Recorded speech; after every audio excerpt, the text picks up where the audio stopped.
Hi everyone, Nick here. Today we're going to be looking at the first qualifying event for the 2020 F1 Esports Series. Now, they've only just had the 2019 Pro Draft, so they're getting a bit ahead of themselves by having a qualifying event for 2020 already, but as there's a very long-winded qualification process, I guess they have to start quite early. So the first event is based in Germany at the Hockenheim Ring. Your task is to be Romain Grosjean in the Haas F1 car, and you start 7th with 7 laps to go, and you need to finish 6th. Now, the top people on the leaderboard are getting about 180,000 points. They're obviously racing against the AI at 110 and don't have any assists, and they're finishing the race in about 89 minutes and 25 seconds or so. So they're doing very well. My friends obviously haven't bothered, so if I want to set myself a challenge of topping my friend's leaderboard, I've got this one in the bag. But yeah, let's have a look at this. I wasn't really sure how difficult to make it because, as I've said in previous videos, I haven't played a huge amount against the AI, so I'm never quite sure which level to go for. So in this one I thought I'll start with a round number, and obviously I want to do a little bit more difficult than 40, so I decided to bump it up to a cool 100. Nice and round, isn't it? It's as good a place to start as any. So 2020 F1 Esports Series Germany. Can Romain Grosjean take 6th position in a 2019 Formula 1 German Grand Prix? I mean, I think if anyone's watched Formula 1 this season, you'll know the answer is almost certainly not, and that by lap 62 he'll have been retired for about 61 laps. Sorry Romain, I did quite like you as a driver, but come on now. So yeah, the objective is to catch Perez ahead. He starts with about an 8.4 second lead. You do have soft tyres compared to his mediums, but from the blurb I read on the website, he's supposed to have slightly fresher mediums than you.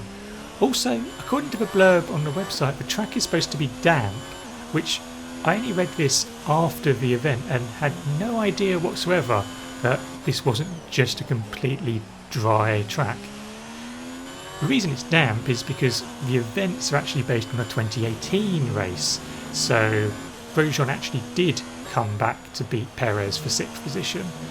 So, just in case you're not already aware, how does the F1 Esports qualifying actually work?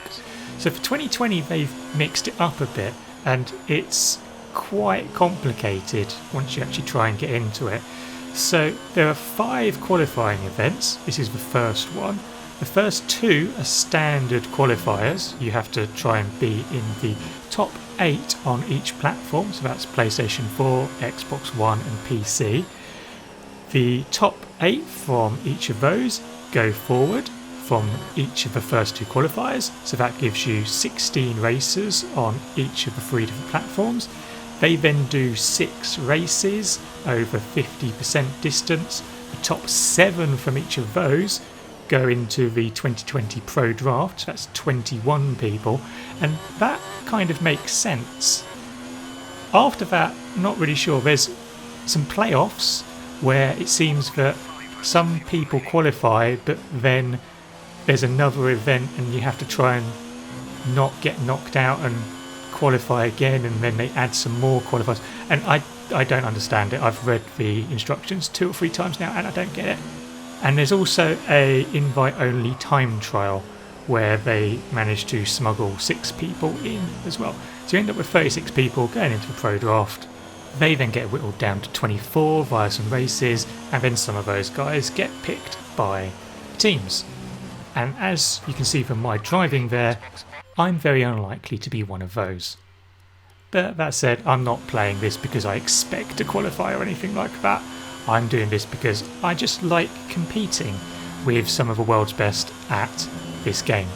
So this is my second run on 100 difficulty. As you can see, my fastest lap was a 1:16.1, and on the final lap I managed to close up on Perez to try and get that much required 6th position.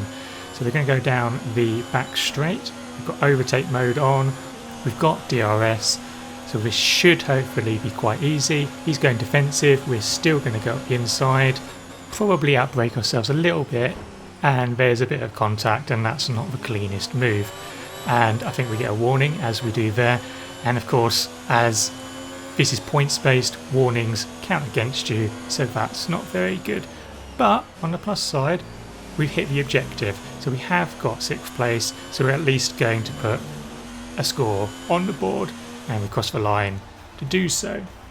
So my overall time was actually 89 minutes and 40 seconds there, which is some 14-15 seconds off of the top people on the leaderboard. So that means I'm 2 seconds a lap off the pace. Not good. But I've got 151,398 points. So that managed to put me into 381st on the leaderboard. Yeah, could be worse. So obviously we're going to bump the difficulty up to 101. Unfortunately, I started trying far too hard at this point and was getting warnings all over the place, even doing silly stuff like cutting the corner at the hairpin. There's just no need to do that. You're not going to gain any time, you're going to lose 3 seconds, and that's going to hurt you massively with your score. And then you can see there, just silly going wide. Here I managed to catch Perez a little bit earlier, so go through turn 1, I've got DRS, go wide to get another warning, why not? And then for some reason I decide, yes, this is viable, so let's just lunge up the inside, hit him, break a front wing, and then because I'm now ahead, he then gets a DRS down the back straight, and in a racing point that's going to be quite an easy overtake. And my chances of then being able to fight back against him are very low because I have a broken front wing, so I mess up the braking into the hairpin and just not going to happen. So tried again, messed it up again. This time I managed to spin at the hairpin, and that's how I broke my front wing. I did manage to actually do a full complete run on this though, so that was my fastest lap, a 1:15.690, and then followed up immediately with a warning. This time when we caught Perez in turn 2, we hung back a little bit thinking, let's play the long game, let's get him down the straight. We go a little bit wide and we don't get the best exit through there, but whack on overtake, whack the DRS on, and let's go up the inside again. This time try not to outbrake ourselves, a little bit better, kind of turns in on us and there's a bit of contact. This time no warning. Not really sure what the difference was. There's a lot more banging, so I don't know, maybe it decided that Perez was at fault, but we managed to finish it with 153,302 points, which put us 336th on the leaderboard. My overall time was only about a second better, so obviously we bumped the difficulty up again, and we managed to catch Perez again. So same thing as last time, we're going to try and get a good run out of the turn 2, 3, I think that's actually turn 4, and I think this is turn 5, so some interesting corner numberings here. But we're a little bit further back.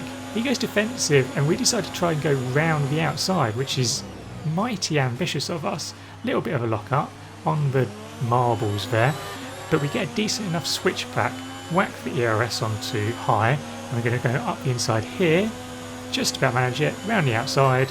Perez drives into us, not really sure what's going on there, and he gets the hand wave of doom from Grosjean, but we've managed to take the place. And as we've got some arrows behind us, at this point I thought he might do something silly by lunge up the inside there, but he didn't, and held the place. So that gave us 157,994. Got more points this time because I was ever so slightly faster, but I was cleaner, and I managed to get 3,250 extra clean lap bonus points. So that really helped. So difficulty up to 103 now, and at this point I was actually starting to get into my groove. So we're going to watch the whole of the race here, and I found that earlier on I was really overdriving it. I was going into corners, I was trying to brake super late, try and make up as much time as possible, when it just pays off to be a bit smoother and to try and actually be a bit smarter. So I was trying to be smoother through the hairpin. I mean, occasionally you get the tiniest little lock up, but on other occasions I was braking really late, slamming down through the gears, and then the back end was stepping out. This corner's horrible for that. You have to be really careful about how you drive through it. I find usually if I start in 7th and I want to get down to 3rd gear, I'll shift down 2 gears, get down to 5th, then leave a little bit of a gap, and then just go 4th, 3rd. Just be a bit smoother about it. Helps with the rear locking, which is, you can feel it. You can't see it as well as the front locking, because obviously if you lock the fronts up, you see the smoke. You lock the rears up, you just feel it, and it's a bit fiddlier. So here we go, cross the line for the first lap, and we've done a 1:15.2, which was by far and away my fastest lap up until that point. So this was going quite well, and I was quite optimistic that I could, catch Perez and improve my placing on the leaderboard. So we just needed to catch up, really. We've got fuel in rich. We're trying to manage our ERS, so through the first sector and a half, we are going up to high or overtake down the straights, and then through the corners going on to low, so you see we're on low here. But then as we accelerate out of the corner, we put it up into overtake momentarily, but then we go up into high. But then from this section onwards, we actually put it back down into none. We only had about 8% there in the battery, so we need to charge some up for the next lap. So we go no ERS through here, because it is quite a quick section, but there are slower corners.